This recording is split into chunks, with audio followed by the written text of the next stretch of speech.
Hello, greetings to you guys. My name is Caroline Bokuber. How are we doing? I know this is a very challenging moment nowadays, with the COVID-19 issue affecting the entire universe. I know these are trying moments for everyone, but I'm here to bring you a message of hope, and I just hope that we tap from that. I'm just going to share my opinion about this media representation of the COVID-19, especially from a viewer's perspective. I would say I've watched a lot of videos, listened to audios, I've seen pictures, but what I will say is that I think enough is enough. I know with all this information out there at this point, after dealing with the COVID-19 for about a couple of months, a lot of weeks, I would say we've already at this point gathered enough information that we need to know. We know where this virus is coming from. We know how we get infected with the virus. We know how we can prevent it. I feel like we need to take a step back and just reflect on how we can beat this. I say so because at my home currently, we've just allocated a certain time in the evening during which we follow the news just to get an updated version of the current issues surrounding coronavirus. And I feel like the kids are beginning to be overwhelmed because they're home from morning to evening, right? On a regular basis now, nobody's supposed to go out. We need to cut down the amount of time that we spend listening to the news about this, because it is sure fact that listening to this will very soon lead to mental implications. It's just a lot of information, especially for the children to take in every single day. We have to ensure that we're taking care of the well-being of the children while they're at home as well. I know it's very hard. A lot of government and schools are beginning to implement different methods of how they can go back to school through online communication. That is great. And there's other resources online as well right now. We need to keep them busy with that, so that they don't break down, because this is really something that is not ending anytime soon, and we need to find a way to deal with it and make it through it. So that's one of the issues that I wanted to bring your attention to. The second thing that I'll talk about is a few days ago I watched this video. There's this lady in the UK, I think, I'm not too sure, but I'm thinking it's in the UK, where she made this video and she was showing different newspapers and the representation that they had with all those frontline workers, especially nurses. I was looking through the British newspapers today following the hashtag Clap for Our Carers, which is a wonderful hashtag originated to appreciate all the doctors and nurses and helpers and carers within the NHS who are putting their lives on the line every day, and even more so now since this pandemic started. This was a page from the Mirror.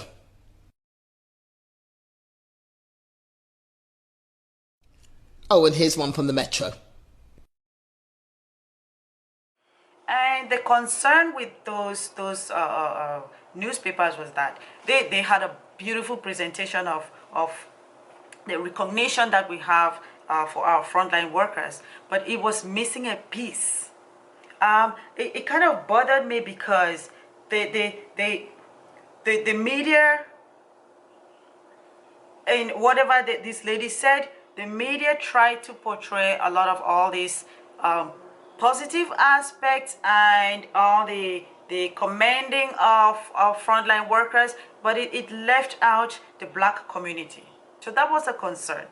This is a fight that is affecting every single race in the universe, and everybody is involved in it. We have Black nurses as well. We have colored nurses as well. So there needs to be some form of representation of all this, just so we all get that feel that the world is behind us when we make that sacrifice to go out there and support. So I just wanted you guys to pay attention to that, and that is the more reason why, one of the reasons why I made this video was for me to commend the beautiful people who are out there, those who are around me. I know I can't lay my hands on everybody, but those who are around me that I talk to on a regular basis, I just want to commend them for the wonderful work that they're doing.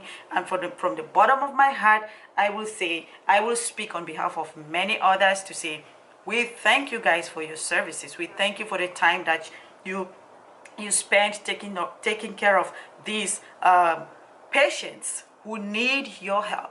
We thank you for being there when they need their medication. We thank you for being there to support them. We thank you for the time that you take off your family. I know there's many people at home right now who are just under lockdown. There's a lot more who are quarantined. There's a lot more who've lost their jobs. And despite the fact that the norm is that we all stay indoors, you have to take the time to go out there to take care of others. So I commend you for that. So I'm going to say a big thank you to my husband, Mr. S.L. Bokuba, for your wonderful support and sacrifice that you make supporting and advocating for individuals with developmental disability. My dear, we thank you very much. You don't understand how every morning when you leave to go to work, how that really bothers me, just thinking of your safety and ensuring that you take care of yourself while you're out there and come back safely home. And I'll continue to say big thank you to my friends, my classmates, my colleagues.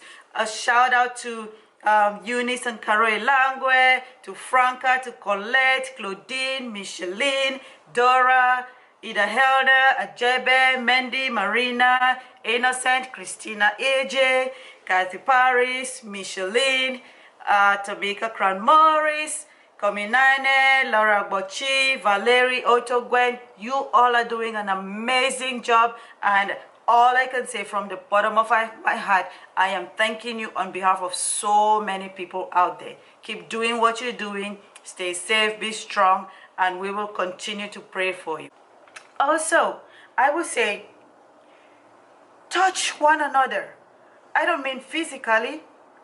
I mean, when was the last time you made a phone call to a friend or family member? We need to be checking on each other, because these are really trying moments. You don't know what somebody is going through. You don't know if somebody has had a meal because as a result of lockdown, maybe they're not able to go out there. We need to be checking on each other, because we have to beat this. We have to recognize the blessing that we have around us. We need to take advantage of all the opportunities that we have around us. Is it time to spend with family, to create beautiful memories at home? Is it time to connect with friends through phone, through email? Get in touch. Utilize the resources around you. When was the last time you called a friend? When was the last time you called a family member? Somebody may say, well, I don't have a friend, or I don't have a family member, or the only friend I have is somebody that I've not spoken to in the past year. Well, this is the time for you to connect with them. They want to hear from you. There's somebody out there in the world who is just waiting for that phone to ring just to say, hang in there, we can beat this. So you need to do that. We all need to hear that. I can't tell you how I feel when my phone rings and a friend is calling to say, Caroline, how are you doing with the kids? That means a lot. And I have to return that as well. So I make that phone call as well. We cannot do it as an individual. It is a collective effort. We have to stay home and take care of each other. We cannot see this physically, but we can be in touch. Take care of your mental self, because at the end of the day, when COVID is beaten, we will need our brains to focus and continue with the world. So stay strong, stay positive, and together we will beat COVID-19. Thank you all for watching, and see you around.